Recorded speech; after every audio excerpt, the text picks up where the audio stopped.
Hi, welcome to day one of office regular vlog. இன்னையிலிருந்து என் daily life அப்டேட்டை ஒரு vlog-ஆ உங்கள் கூட ஷேர் பண்ண போகிறேன். உங்களுக்கு பிடிச்சிருந்தா கண்டிப்பாக சப்போர்ட் பண்ணுங்கள். காலையிலே இவ்வளோ ஹாப்பியாக எங்கே போகிறேன்னா கிளாஸுக்கு தான். இன்றைக்கி கொஞ்சம் சீக்கிரமாக போனதுனால ரோட்டில் சாய் பல்லவி மாதிரி ரேம்ப் வாக் நடந்து பார்த்தேன்.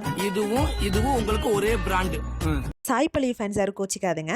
இந்த மாதிரி பல காமெடிகளெல்லாம் ரோட்டில் பண்ணிவிட்டு அப்படியே கிளாஸுக்கு போயிட்டேன். அப்படியே கிளாஸ் முடிச்சுட்டு வரும்போது பிரேக்ஃபாஸ்ட்டுக்கு 2 தோசையை வாங்கி சாப்பிட்டுட்டு அப்படியே காஃபி குடிக்கணும் மாதிரி இருந்தனால 10 நிமிஷமாக நடந்த ஒரு கடையை கண்டுபிடிச்சி அங்கேருந்து ஒரு காஃபியை வாங்கி குடிச்சிட்டு அப்படியே பிஜிக்கு வந்த அப்புறமா எனக்கு ஒரு ப்ராஜெக்ட் வேலை இருந்துச்சு. அதை முடிக்காமல் போனால் நாளைக்கு இதுதான் என் நிலமை. ஸோ உட்காந்து நல்ல பிள்ளையாக பண்ண ஆரம்பிச்சிட்டேன்.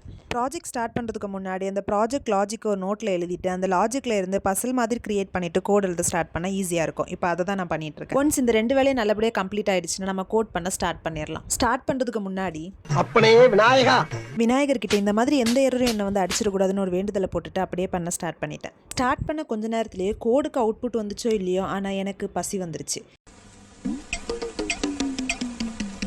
அதனால சாப்பிட போயிட்டேன். சாப்பிட்டுட்டு வந்ததுக்கப்புறமா என்னால் முடிஞ்ச வரைக்கும் கோட் பண்ணி அவுட்புட் எடுக்க ட்ரை பண்ணா கேட்டது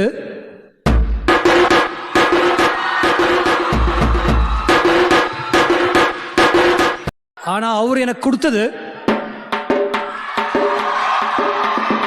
என்ன மிஸ்டேக்கை எங்கே பண்ணி வச்சேன்னு எனக்கே தெரில. அதனால் அப்படியே லேப்பை க்ளோஸ் பண்ணிவிட்டு எழுதுகிற வேலை இருந்துச்சு, அதை பார்க்க ஆரம்பிச்சு எழுதி முடிச்சதுக்கப்புறமா அப்படியே தூங்கிட்டேன். அதுக்கப்புறமா நைட்டு சாப்பிட போகிறப்ப தான் எழுந்திரிச்சு சாப்பிட்டுட்டு மறுபடியும் வந்து தூங்கிட்டேன். இப்படி தான் என்னோட டே போச்சு. உங்களை நாளைக்கான மினி vlogல நாளைக்கு சந்திக்கிறேன். பாய்.